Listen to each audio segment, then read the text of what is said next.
நவீன உணவு முறையால் நம் உடலில் ஏற்படும் அதிகப்படியான சூடு, அல்சர் போன்ற நோய்களுக்கு தீர்வு இதோ.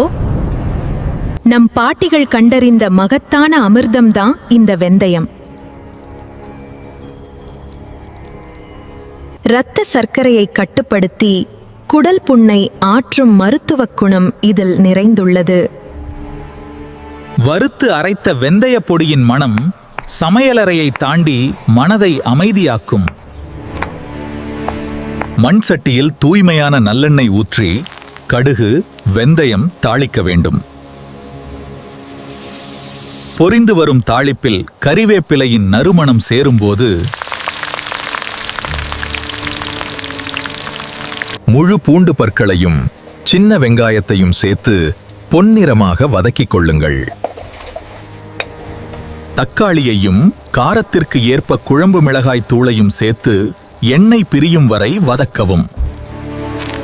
இப்போது கெட்டியான புளிக்கரைசலை ஊற்றி குழம்பு கொதிக்கத் தொடங்கும் அந்த தருணம், புளியின் பச்சை வாசனை போய் குழம்பு சுண்டி கெட்டியான பதத்திற்கு வர வேண்டும்.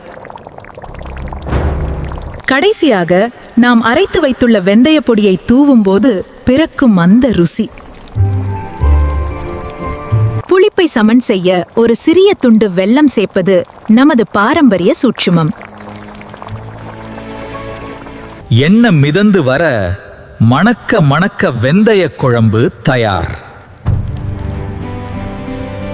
சுட சுட சாதத்தில் இந்த குழம்பை ஊற்றி சிறிது நல்லெண்ணெய் சேர்த்து பிசைந்து சாப்பிட்டால் அந்த சுவை உங்கள் நாவை மட்டுமின்று குடலையும் குளிரச் செய்யும்.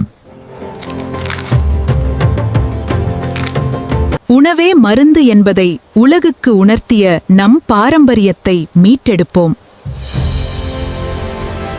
மேலும் பல ஆரோக்கிய ரகசியங்களுக்கு ஸ்பைஸ் ரூட் கேன்வாஸுடன் இணைந்திருங்கள்.